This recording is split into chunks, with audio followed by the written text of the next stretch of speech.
Check. तुम्ही सगळे कसे आहात? इतना ही आता है.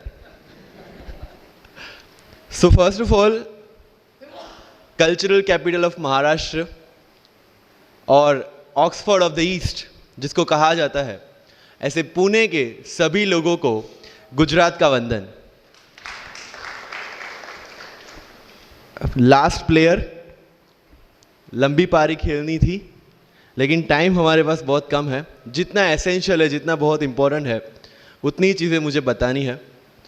सी, यूपीएससी हो या मैंने जीपीएससी क्लियर किया क्लास 1, गुजरात में रैंक 34 था. यूपीएससी क्लियर किया, rank 570, IPS, becoming the youngest IPS of Gujarat at such a early age, and then people come to you and बोलते हैं आप बहुत नसीबदार है, you are very lucky. I tell them in reverse, luck favors the brave. कोई अपना luck साथ में लेके नहीं आता, वो बनाना पड़ता है.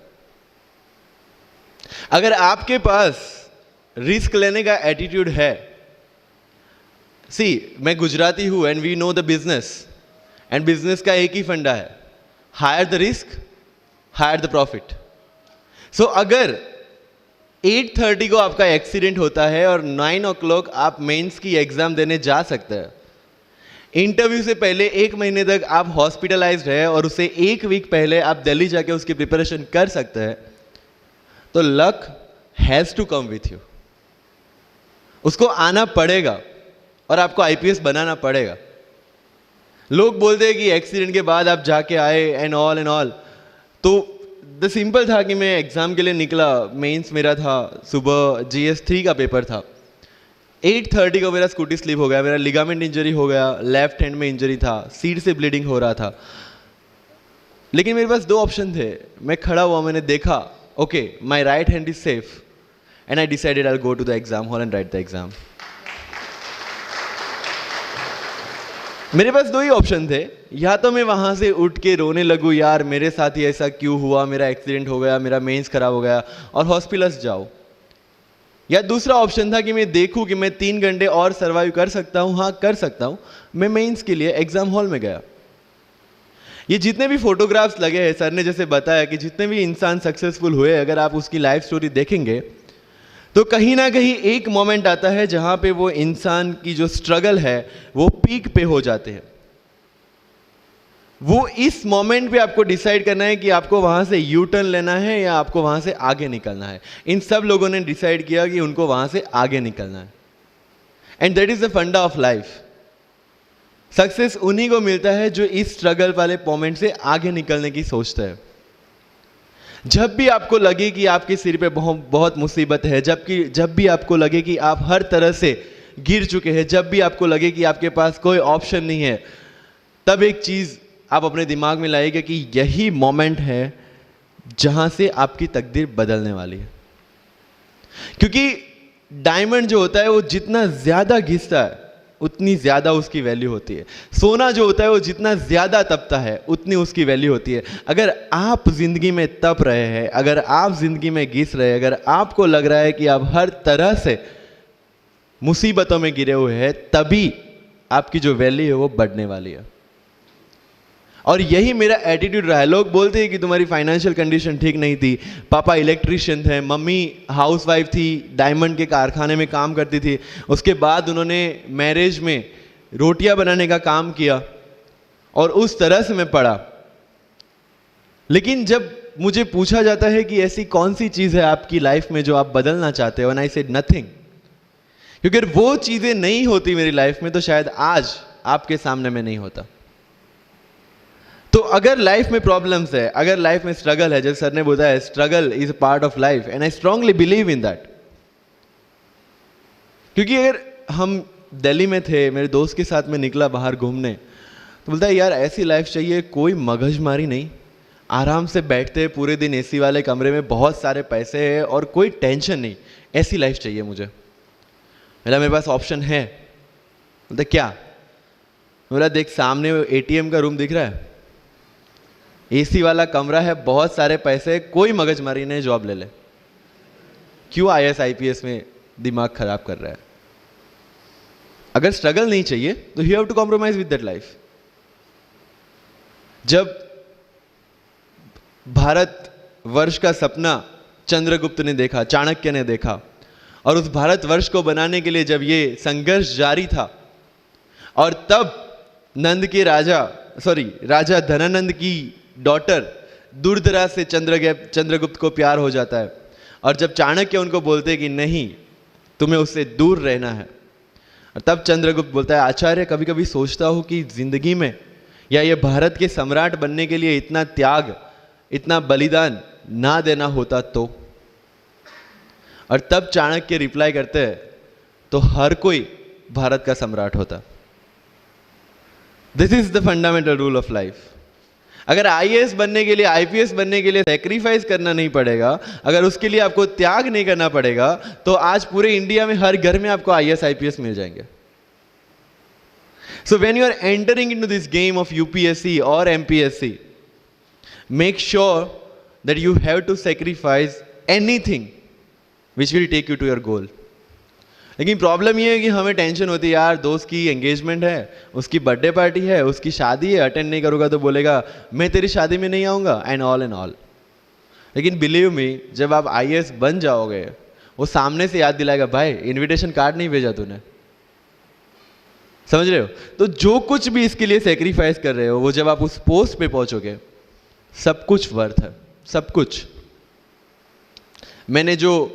मेरा इंटरव्यू था यूपीएससी का, मुझे एग्जैक्ट डेट याद है, 23 मार्च को मेरा इंटरव्यू था। 28 फरवरी को मुझे हॉस्पिटल में एडमिट किया गया क्योंकि मुझे इन्फेक्शन हो गया था बॉडी में, एंड बहुत हाई फीवर था, तो आईवी के अलावा कोई ऑप्शन नहीं था। 1 मार्च को ठीक होके मैंने सोचा चलो दिल्ली निकलते हैं। 2 मार्च को मैं दिल्ली पहुंचा। 3 मार्च को वापस से टॉन्सिलाइटिस का अटैक होने की वजह से फ्लाइट लेके वापस से पालनपुर, अहमदाबाद, अगेन हॉस्पिटलाइजेशन। 15 मार्च को I got relieved from the hospital. 16 मार्च को मैं दिल्ली पहुंचा, और 23 मार्च को I gave my UPSC interview. तो 1 महीने का hospitalisation.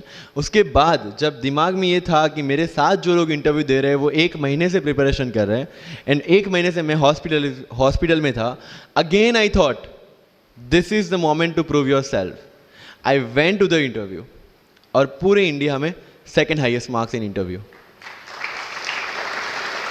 This is not to say कि मैंने कितना अचीवमेंट लिया, this is just to say UPSC is all about this. मैंने कोई प्रिपरेशन नहीं की थी यूपीएससी के लिए, इंटरव्यू के लिए, but again I scored good marks in interview, because UPSC सिर्फ आपका नॉलेज चेक नहीं करता। Make it very clear in your mind, जैसे सर ने बोला, it's a game of wisdom. आपको पहले ऑफिसर बनना पड़ेगा यहां से। यूपीएससी का काम तो सिर्फ थप्पा लगाना है कि हाँ ये ऑफिसर बन गया। जितने भी आईएएस आईपीएस ऑफिसर्स को आप मिलोगे, you will realise this thing कि ऑफिसर वाली क्वालिटीज इसमें पहले से है। आप जब प्रिपरेशन स्टार्ट करते हैं तभी से समझ लीजिए कि आपकी आईएएस और आईपीएस की ट्रेनिंग भी स्टार्ट हो गई। बिकॉज जो क्वालिटीज आपको चाहिए as an officer, as a IAS, as an IPS, क्या क्वालिटीज चाहिए? फर्स्ट ऑफ ऑल कॉन्फिडेंस, कि जब आप उस सीट पे बैठते हैं, आपके सामने कोई भी क्वेश्चन आएगा, you will be able to handle the issue. ये कॉन्फिडेंस लेके आपको उस सीट पे बैठना है। यही कॉन्फिडेंस चाहिए when you start the preparation. Decision making, अगर हर एक टॉपिक पे आप हर एक कोई को पूछने जाते हैं, भाई इसमें कौन सी बुक पढूं, इसमें क्या पढूं, इसमें क्या करूं, then you are not suitable for this exam. लोग बोलते हैं कि 1 साल में प्रिपरेशन, जैसे मैंने जून 2016 में मैं दिल्ली गया, और जून 2017 में मैं अपियर हुआ, and I clear UPSC and GPSC. People से कि सर 1 साल की मेहनत में आपने एग्जाम क्लियर कर दिया। यस, टेबल और चेयर पे बैठ के करने वाली मेहनत 1 साल की थी, लेकिन उसके पीछे की मेंटल प्रिपरेशन कितनी पुरानी थी। जब मैं प्राइमरी स्कूल में था तब सोचा था कि आईएएस बनना है, और तब से मेरी जो जर्नी है, तब से मेरा जो टेम्परामेंट है, तब से मेरा जो एटीट्यूड है, वो इसी डायरेक्शन में था। जब कॉलेज में था तब मैंने एनजीओ स्टार्ट किया। 3 एनजीओ से मैं जुड़ा था। जब लोग सोशल मीडिया, व्हाट्सएप और फेसबुक पे बिजी थे, मैं वहाँ स्लम में जाके बच्चों को पढ़ा रहा था। क्यों?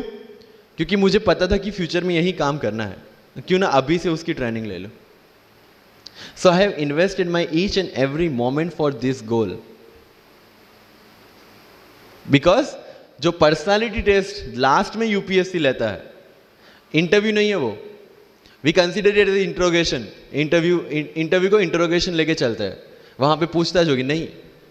अगर यूपीएससी के इंटरव्यू में 10 में से 9 क्वेश्चन के आंसर भी आप सॉरी सर और sorry ma'am I don't know कह के देते हैं, उसका कोई इंपैक्ट नहीं पड़ता। इंपैक्ट पड़ता है वो 9 क्वेश्चन न आने का प्रेशर आप कैसे हैंडल करते हैं। आपके पसीने छूट जाते हैं या आप वही टेम्परामेंट के साथ इंटरव्यू कंटिन्यू करते हैं। मार्क्स उस चीज के, मार्क्स है आपकी सोच के। एक ऑफिसर के तौर पे जब आपको आईएएस या आईपीएस की सीट पे बिठाया जाएगा, how will you treat the citizens of this nation? What will be your attitude to each and every person who is going to come and meet you? These things are being tested during UPSC interview. और इस सारी journey में अगर सबसे important कोई चीज है तो that is your learning attitude, और not for UPSC, for life even. Because when I am speaking in front of you in Hindi and English, to be very clear, I belong to rural background of Gujarat, और मेरा study जो हुआ है वो पूरा Gujarati medium में हुआ है, गवर्नमेंट स्कूल में। 12th तक का स्टडी मेरा गवर्नमेंट स्कूल में हुआ है, गुजराती बोर्ड में, गुजराती मीडियम में। And yet I can give my UPSC interview in English in Delhi and score such marks. Where did it come from? कहां से आता है ये? मुझे अभी भी याद है, मेरा college national institute of technology Surat था, जहाँ पे मेरे साथ जो पढ़ने वाले बच्चे थे वो सारे सीबीएसई आईसीएसई वाले थे, और मैं एज ए एलियन वहाँ पे पहुँचा था, क्योंकि तब मुझे पता चला कि मैकडी जैसा भी कुछ है और उसमें बर्गर जैसा भी कुछ मिलता है। That was my first exposure to any metro city. And जब मैं उनसे इंटरेक्शन करता था और इंग्लिश बोलने की ट्राई करता था, तो जैसे संजू मूवी में इंग्लिश दिखाया गया है गुजरातियों का, जो जीरो को जीरो बोलते हैं, उसी तरह I was also like that. Mother tongue influence आ जाता है, it's very obvious.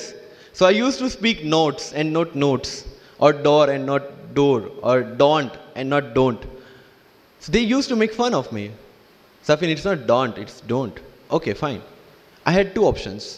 Either I stop speaking English with them or improve on that and go ahead. I decided the second option. When I started my preparation of civil services, जो English medium में करनी थी, वाजीराम में मैंने coaching किया, जहाँ पे पूरा इंग्लिश मीडियम में था, सारे सब्जेक्ट्स मेरे लिए नए थे। I started from the scratch. I started from the English medium NCERT of standard 5 and 6, Gujarati dictionary, Gujarati to English dictionary, and then I started my preparation. कभी कभी ऐसा होता था कि द हिंदू का पूरा एडिटोरियल पढ़ लिया और उसके बाद आई वाज लाइक कि मैंने क्या पढ़ा। ये होगा, सबके साथ होगा। बट उस जगह अगर आप टिक गए, उस जगह अगर आपने पेशेंस रखा, उस जगह आपने अगर सर्वाइव कर दिया, तो इस एग्जाम में भी सर्वाइव कर जाओगे। क्योंकि यूपीएससी की जो रेस है उसमें कभी भी कछुआ, कभी भी खरगोश नहीं जीतेगा। इसमें जीतने वाला ऑलवेज कछुआ ही होगा, जो स्लो बट स्टेडी रहेगा। लग जाते हैं 5 साल भी लग जाते हैं, 7 साल भी लग जाते हैं, 9 साल भी लगे हैं लोगों को एग्जाम क्लियर करने के लिए। लेकिन बिलीव में जब रिजल्ट आएगा ना, तो वो सारा सेक्रीफाइस आपको वर्थ लगेगा। आप पढ़िए लोगों के इंटरव्यूज। मैंने क्या किया कॉलेज के 4 साल में, I went through each and every interview of UPSC toppers on YouTube. Ira Singhal से लेके टीना डाबी मैम तक सबकी इंटरव्यूज मैंने देखे। For what? Just to know कि उन्होंने ऐसी कौन सी गलतियां की थी जिससे इनको इतना टाइम लग गया, और मुझे कौन सी गलतियां रिपीट नहीं करनी है। क्योंकि चाणक्य ने कहा है कि दूसरों के एक्सपीरियंस से जो सीखते हैं ना, वो जल्दी आगे आ जाता है, क्योंकि खुद सब कुछ अनुभव करके सीखने के लिए जिंदगी काफी छोटी है। I did the same. 4 साल में हर एक टॉपर का इंटरव्यू देख लिया, चीजें समझ ली कि ऐसी कौन सी चीजें जो इन सब ने की है, और ऐसी कौन सी चीजें हैं जो गलतियां हैं जो इन्होंने की और जो मुझे रिपीट नहीं करनी है। सो जब युद्ध के मैदान में हम उतरते हैं, इस चक्रव्यूह में उतरते हैं, तो अभिमन्यु की तरह नहीं, अर्जुन की प्रिपरेशन के साथ उतरना है कि हमें पता होना चाहिए कि इससे बाहर कैसे निकले। I did the same. College के 4 साल इंटरव्यूज देखे, ब्लॉग्स पढ़े, समझा कि इसमें कॉमन मिनिमम क्या है। वो जो कहानी अगर आपने सुनी हो कि शार्पनिंग द एक्स, रोज अगर आप पेड़ काटने के लिए जाते हैं तो you have to sharpen your axe, otherwise day by day आपकी जो एफिशिएंसी है वो कम होती जाएगी।